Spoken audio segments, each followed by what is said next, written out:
हम लोग पढ़े थे गुणनखंड निकालना। क्या पढ़े थे? गुणनखंड निकालना। और हम उसमें आपको होमवर्क भी दिए थे। बोले थे कि 1 से 100 तक का गुणनखंड क्या करके आइएगा। और उस दिन जब हम पढ़ा रहे थे ना, तो हम आपको बताए थे कि गुणनखंड के मदद से हम लोग अभाज्य सीखेंगे, ये बात भी बोले थे। तो आज का टॉपिक है हम लोगों का, 2 टॉपिक पढ़ेंगे हम लोग, अभाज्य संख्या और भाज्य संख्या। तो वो टॉपिक पढ़ेंगे 2, अभाज्य संख्या और भाज्य संख्या। समझ में आ रहा है ना? तो चलिए सबसे पहले हम लोग पढ़ते हैं अभाज्य संख्या, इसके बारे में। ठीक है, देखिए अभाज्य संख्या को अंग्रेजी में हम प्राइम नंबर कहते हैं। क्या कहते हैं? प्राइम नंबर कहते हैं। पहले इसके नाम के बारे में जानते हैं। क्या कहते हैं? प्राइम नंबर कहते हैं। अभाज्य संख्या को अंग्रेजी में क्या कहते हैं? Prime number. अच्छा, इसका एक और नाम है, इसको हम रूढ़ संख्या भी कहते हैं। क्या कहते हैं? रूढ़ संख्या। तो अभाज्य संख्या कहिए, चाहे प्राइम नंबर कहिए, चाहे रूढ़ संख्या कहिए, तीनों चीज सेम है। ये अंग्रेजी में है और ये दोनों हिंदी में है। अभाज्य संख्या कहिए, चाहे रूढ़ संख्या कहिए, दोनों बात क्या है? एक ही है।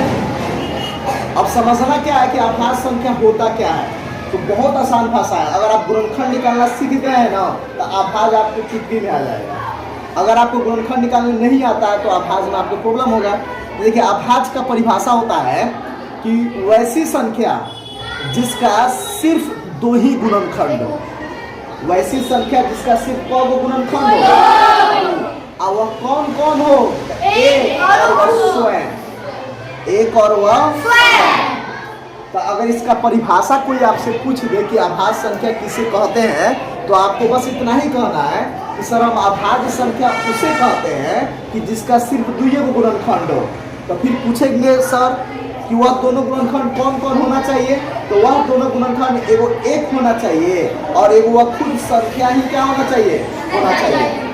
इससे स्पष्ट होता है कि हम अभाज्य संख्या उसी को कहेंगे कि जो जिसका सिर्फ 2 ही गुणनखंड हो, एक और वह स्वयं। अच्छा, बच्चा क्लास में आप जाइएगा 5 क्लास में, 4 क्लास में, तो जब वहाँ पर हम लोग बताते हैं तो वहाँ इस तरह बताते हैं कि जो संख्या 1 से भी कट जाए और स्वयं से कटे, उसी को अपने आप से कटे, यानी जो 1 से कटे और अपने उसी को हम अभाज्य कहते हैं। और आपको जानते हैं कि कटना ही गुणनखंड कहलाता है। कटना ही क्या कहलाता है? ये क्लियर है? समझ में आ रहा है आपको? गुणनखंड का अभाज्य संख्या का क्या परिभाषा निकल कर आया? क्या निकल कर आया कि वैसी संख्या जिसका सिर्फ 2 गुणनखंड हो, यानी गुणनखंडों की संख्या कब हो, वह कौन कौन हो? तो एक और स्वयं। अब गौर करके इस सभी गुणनखंड पर अब देखिए, ध्यान से देखिएगा, यह 1 है, 1 है, इसका कब गुणनखंड आया है? तो बताइए ये अभाज्य होगा कि नहीं होगा? नहीं होगा। क्यों नहीं होगा? क्योंकि वो 1 ही है। क्योंकि अभाज्य होने के लिए 2 गुणनखंड चाहिए। अभाज्य होने के लिए कौन गुणनखंड होना चाहिए? लेकिन यहाँ कब गुणनखंड है? ना 2 से कम चाहिए, ना 2 से ज्यादा, तभी वो अभाज्य होगा, अन्यथा वो अभाज्य संख्या नहीं होगा। समझ आ रहा है क्या? अब आपने देखिए, अब 2 को देखिए, इसका कौन गुणनखंड आया? एगो 1 आया, एगो ये स्वयं। इसलिए यह अभाज्य संख्या ये वाला अभाज्य संख्या नहीं है। समझ में आ रहा है? अच्छा, 3 का देखिए, कौन गुणनखंड है? 2 है, इसलिए यह क्या है? अभाज्य संख्या है। अच्छा, 4 है कि नहीं है? नहीं है, क्योंकि इसका गुणनखंडों की संख्या 2 से ज्यादा हो गया, इसलिए कौन गुणनखंड हो गया? 3 हो गया, इसलिए यह अभाज्य संख्या नहीं है। ये भी नहीं है। अच्छा, 5 है कि नहीं है? क्योंकि कौन गुणनखंड है? अच्छा, ये 6 है कि नहीं है? नहीं है। अच्छा, 7 है कि नहीं है? अच्छा, 8 है कि नहीं है? नहीं है। अच्छा, 9 है कि नहीं है? नहीं है। 10 है कि नहीं है? नहीं है। 11 12 13 14 15 16 17 18 19 20। अच्छा, आपको बात गौर किए हैं? अगर आप गौर करते ना तो इसमें एक बात जरूर निकल के आ रहा है। क्या निकल के आ रहा है कि अगर हम गौर से देखें ना तो एक एक दो ही सम संख्या है जो अभाज्य है। उसके बाद देखिए 4 सम संख्या होता है, लेकिन ये अभाज्य है नहीं है ना। अच्छा 6 सम संख्या होता है, ये अभाज्य है। अच्छा 8 सम संख्या होता है, अभाज्य है। अच्छा 10 सम होता है, अभाज्य है। इसका क्या मतलब आया कि 2 को छोड़कर कोई भी सम संख्या अभाज्य नहीं है। 2 को छोड़कर कोई भी सम संख्या अभाज्य नहीं है। अगर आपसे कोई क्वेश्चन ये कह दे कि सर बताइए कि कौन ऐसा सम संख्या है जो अभाज्य है, तो वह कौन है? 2। और कौन है? एक है। एक ही गुना है 2। उसके बाद कौन सम संख्या अभाज्य है? अच्छा अब देखिए ध्यान से, 3 विषम है कि सम है? ये अभाज्य है। अच्छा 5 सम है कि विषम है? ये क्या है? अच्छा 7 विषम है कि सम है? ये क्या है? अच्छा 9 क्या है? लेकिन ये अभाज्य है नहीं है। इसका मतलब ये हुआ कि 2 को छोड़कर उसके बाद जितना भी अभाज्य संख्या आएगा, देखिए 13 अभाज्य संख्या है, क्या है? विषम है। 17 अभाज्य संख्या है, क्या है? विषम है।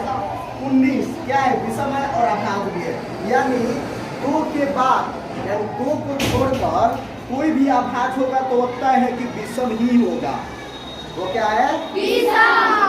विषम छोड़ के दूसरा अभाज्य नहीं होगा। मतलब एक ही वो संख्या है सम जो अभाज्य है। तो 1 से 100 के बीच में कुल 25 अभाज्य संख्याएं होती हैं। 1 से 100 के बीच में कितनी अभाज्य संख्या होती है? 25 अभाज्य संख्याएं होती हैं। कितना से बीच में? 1 से 100 के बीच में कौन अभाज्य संख्या होता है? 25 होता है। यानी 25 ऐसा संख्या जिसका 2 को गुणनखंड है, एगो 1 है और एगो दूसरा है। अब यहाँ देखिए इस बोर्ड पर जो क्वेश्चन यहाँ पर हम लिखे हैं उस सब का कौन गुणनखंड है? कौन गुणनखंड है? ये सब कौन संख्या कहलाएगा? यहाँ ध्यान दीजिए, ये 25 गो संख्या जो लिखे हैं 2 3 7 5 7 11 13 ये सब अभाज्य हैं। और आप इसमें ध्यान से देखिएगा तो 2 ही एक ऐसा है जो सम है और अभाज्य है। आप बाकी कोई भी देख लीजिए सब विषम है। सब क्या है? बस सम कौन है? जो अभाज्य है। यानी 2 को छोड़कर कोई भी सम संख्या अभाज्य नहीं है। अब बाकी विषम जो होते हैं वो अभाज्य भी होते हैं और नहीं भी होते हैं। समझा ना? और अभाज्य संख्या को ही अंग्रेजी में हम प्राइम नंबर कहते हैं और इसका एक और नाम है रूट संख्या। तो अभी हम लोग क्लियर कर लेते हैं क्या क्या पढ़े। अभाज्य कल पढ़ेंगे। अभाज्य में हम लोग पढ़े कि अभाज्य किसे कहते हैं, तो हम बोले कि अभाज्य उसे कहते हैं कि जिसका सिर्फ क गुणनखंड हो। वह कौन कौन हो? एक और फिर दूसरा बात बोले हम लोग कि अभाज्य संख्या का एक और नाम क्या है, तो रूढ़ संख्या। अभाज्य संख्या का एक और नाम क्या है? फिर तीसरा आया कि अभाज्य संख्या को अंग्रेजी में क्या कहते हैं। फिर ये बात आया कि अभाज्य सम कौन ऐसा सम संख्या है जो अभाज्य है?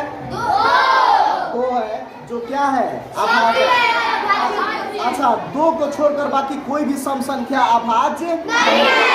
फिर हम लोग सीखे कि 1 से 100 के बीच में कौन अभाज्य संख्या है और ये सामने लिखा हुआ है, ठीक है।